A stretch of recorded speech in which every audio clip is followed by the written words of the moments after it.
अस्सलाम वालेकुम viewers, welcome to brass tacks. I am your host Maryam Chaudhry और हमारे साथ तशरीफ रखते हैं हमारे very special defence and security analyst Zaid Hamid sahab. ये इकोनॉमिक टेररिज्म की सीरीज का 12वां हिस्सा है। पिछले एपिसोड के अंदर हमने डिस्कस की थी वो सोल्यूशंस जो एक फर्द इंप्लीमेंट कर सकता है। आज के प्रोग्राम में हम डिस्कस करेंगे वो सोल्यूशंस जो एक कम्युनिटी या एक सोशल लेवल पे हम इंप्लीमेंट कर सकते हैं to bring change to society. Will quickly get into discussion today. Zaid साहब। Thank you Maryam. देखिए, जैसे हमने आपसे बात की कि जब हम इंफरादी तौर पर बात करते हैं एक फर्द की कि जब वो एक माशरे में तब्दीली लाना चाहता है तो उसके लिए रोल मॉडल जो जमाना और आइडियोलॉजी हमारे सामने है वो मक्की पीरियड की है। मक्की दौर में जिस तरह एम्फसाइज किया गया इंसान साजी पर, किरदार साजी पर, कैरेक्टर बिल्डिंग के ऊपर, उन बातों पर एम्फसाइज किया गया जो एक रूहानी माशरे की तश्कील अमल में लाते हैं। क्योंकि ये बात बिल्कुल वाज़ेह है कि एक इस्लामिक इकोनॉमिक मॉडल की बुनियाद एक अच्छे इंसान पर रखी जाती है।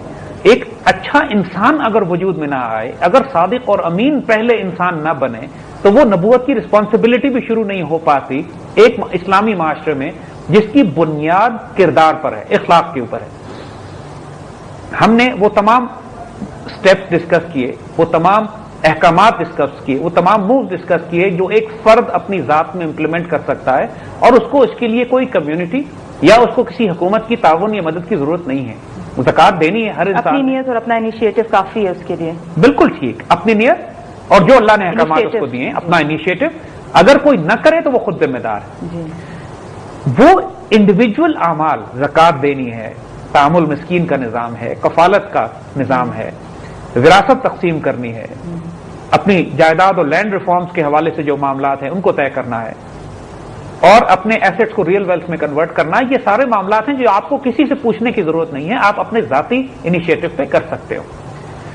मगर जब कई इंसान इस तरह के मिल जाए तो नेचुरली फिर एक कलेक्टिव लेवल पर भी कुछ स्टेप्स हैं जो बहुत बड़े बड़े और बहुत ताकतवर मूव्स हो सकते हैं जो एक माशरे में बर्पा किए जा सकते हैं।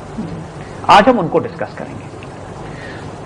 हमारे सामने जब मक्की दौर खत्म होता है और मुसलमान हिजरत करते हैं मदनी दौर की तरफ, तो देखिए जहां पे हुजूर सल्लल्लाहु अलैहि वसल्लम ने मदीने की इस्लामी रियासत की बुनियाद रखी, जहां पर उसकी इंटरनल सिक्योरिटी और एक्सटर्नल सिक्योरिटी के लिए मुआहदे और मिसाक़ मदीना किया गया, जिसमें यहूदियों के साथ एक एग्रीमेंट किया गया किस तरीके से कम्युनिटी बेस्ड लिविंग तैयार की जाएगी। वहां पे एक बहुत बड़ी बुनियाद एक ऐसे मुसलमान इकोनॉमिक ऑर्डर की रखी गई, एक इस्लामी माशरती और माशी निजाम की रखी गई जिसकी मिसाल तारीख इंसान में ना उससे पहले मिलती है ना उसके बाद कभी मिलेगी। वो एक ऐसी मिसाल है हमारी तारीख की कि जिसको आज भुला दिया गया है, लेकिन जिसको दोबारा जिंदा करने की जरूरत है। हिजरत के फौरन बाद जब मदीने की रियासत का आगाज होता है तो इस प्रोसेस का आगाज किया गया और इसकी ताकीद हुजूर ने फरमाई खुतबा हज्जतुल विदा में, जब दीन तकरीबन मुकम्मल हो चुका है और जब अल-यौमा अकमलतु लकुम दीनकुम की वो आयतें आ चुकी हैं कि जब दीन तुम्हारे लिए मुकम्मल किया जा चुका है। हम बात कर रहे हैं इंस्टीट्यूशन ऑफ मवाखात की, यानी ब्रदरहुड। ये वो इंस्टीट्यूशन है जो हर मुसलमान जानता है कि जब मुसलमान महाजरीन हिजरत करके मक्का से अपना घर बार, माल दौलत, आबाई जमीनें, जागीरें, जायदादें छोड़कर मदीना पहुंचते हैं तो हुजूर सल्लल्लाहु अलैहि वसल्लम ने मदीने के एक अंसार को मक्के के एक महाजिर के साथ भाई भाई बना दिया। मवाखात अखी से निकला है, यानी ब्रदरहुड। इसका मफहूम यह था और इनको भाई बनाकर हुजूर सल्लल्लाहु अलैहि वसल्लम ने नसीहत की कि उनकी तुम इसी तरह देखभाल करो, किफालत करो, इनका ध्यान करो जैसे एक सगा भाई एक दूसरे भाई की करता है। और फिर तारीख ने देखा कि मदीने वालों ने इसका हक अदा कर दिया। लोगों ने अपनी जागीरें, अपने जायदाद, अपने घर, अपने जानवर, तिजारत तकसीम कर दी। हत्ता कि जिनके पास एक से ज्यादा बीवियां थी उन्होंने ये ऑफर किया कि हम एक बीवी को तलाक देते हैं, तुम दूसरी से निकाह कर लो, कि अपने भाइयों को पैरों पे खड़ा करने के लिए किफालत का एक इंतजाम ऐसा मुहैया कर दिया। और अगले भी इतने गैरतमंद थे कि सिर्फ इस हद तक उन्होंने अपने भाइयों की कफालत कबूल की कि सिर्फ पांव पे खड़े होने के लिए जरा मौका उनको मिल जाए कि उसके बाद वो अपने दोबारा कारोबार और तिजारत और काम में लग के अपना रिस्क रोजी का मामला खुद तय कर सके।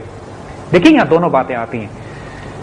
यहां ये मामला मक्के के मुहाजिरीन का यह था कि किरदार और अखलाक इतना आला था कि चूंकि हुजूर सल्लल्लाहु अलैहि वसल्लम ने किफालत के लिए और मवाखात तय कर दी थी, इसलिए तो उन्होंने मदद लेना कबूल की। लेकिन गैरत का यह आलम था कि जितनी जल्दी हो सका अपने पैरों पर खड़े हो गए, बोझ नहीं बन गए मदीने के अंसार पर। اور مدینے کے انصار کا ایثار ایسا کہ تاریخ میں اس کی مثال نہ کبھی دی جا سکتی ہے، نہ انسانوں نے کبھی کسی کتاب میں پڑھی ہوگی، نہ کبھی تاریخ میں اس سے پہلے کبھی یہ مثال ایسی بنی۔ یہ انسٹیٹیوشن آف مواخات بنیاد ہے اسلامک اکنامک آرڈر کی۔ اس کی تاکید حضور نے خطبہ حجۃ الوداع پہ جب یہ فرمائی کہ تمام مسلمان بھائی بھائی ہیں، تمہارا جان، تمہاری مال، تمہاری عزت، تمہاری آبرو ایک دوسرے پر اس طرح حرام ہے جس طرح آج کا دن حرام ہے۔ یہ حجۃ الوداع کے موقع کے خطبے میں سے ایکسٹریکٹس ہیں۔ دیکھیے آج اس انسٹیٹیوشن کو کمیونٹی لیول پر، معاشرتی لیول پر، معاشی لیول پر، برادری کے لیول پر دوبارہ بیدار اور پیدا کرنے کی ضرورت ہے۔ جہاں انسان اتنا مادہ پرست ہو گیا ہے، جہاں ویلیو سسٹم صرف دنیا اور پیسے اور روپے اور دولت کی نگاہ سے دیکھی جاتی ہے اور میجر کی جاتی ہے، جہاں پہ اخلاق، کردار، ایمان اور تقوی کو کوئی معیار کوئی معیار نہیں دیا جاتا، کوئی عزت نہیں دی جاتی، کوئی حیثیت نہیں دی جاتی، ایسے معاشرے کی بنیاد صرف اس صورت میں ڈالی جاتی ہے، ایک صالح معاشرے کی بنیاد اس صورت میں قائم کی جا سکتی ہے کہ جب وہاں پہ ایک روحانی تعلق، مواخات کے پرنسپل کو دوبارہ پیدا کیا جائے، دوبارہ زندہ کیا جائے۔ آئیے کس طرح کیا جائے گا یہ دیکھیے، بردرہڈ کا جو کانسیپٹ دین میں ہے، جو بات ہم نے پچھلے پروگرام میں بھی کہی تھی کہ ہر مسلمان کو جو کچھ دیا گیا ہے وہ اس کو اپنے انڈیویجول لیول پر اپنے بھائی کے ساتھ شیئر کرے، تقسیم کرے۔ یہ بھی بردرہڈ اور مواخات کا ایک کانسیپٹ ہے، لیکن مواخات کمیونٹی لیول پر۔ کمیونٹی لیول کا مطلب یہ ہے کہ پاکستان کے اندر جتنی بڑی بڑی کمیونٹیز ہیں، دیکھیے ہمارے پاس ٹریڈنگ کمیونٹیز ہیں، ہمارے پاس بزنس کمیونٹیز ہیں، ہمارے پاس ایکسپورٹرز ایسوسیشنز ہیں، ہمارے پاس مارکیٹ کمیٹیز ہیں۔ پاکستان کے ہر شہر میں سینکڑوں مارکیٹس ہیں کہ جو ہر مارکیٹ کی اپنی ایک کمیٹی ہوتی ہے، محلہ کمیٹیز ہوتی ہیں، مسجد کمیٹیز ہوتی ہیں، ایک ایسی کمیونٹیز بنی ہوئی ہیں۔ ابھی ہم نے دیکھا کہ ہر بڑے بڑے ادارے کے اندر اپنی ٹریڈ یونینز ہوتی ہیں، ایسوسیشنز ہوتی ہیں، کمیونٹیز ہوتی ہیں، لوگ اپنے آپ کو آرگنائز کرتے ہیں اپنے حقوق کے تحفظ کے لیے۔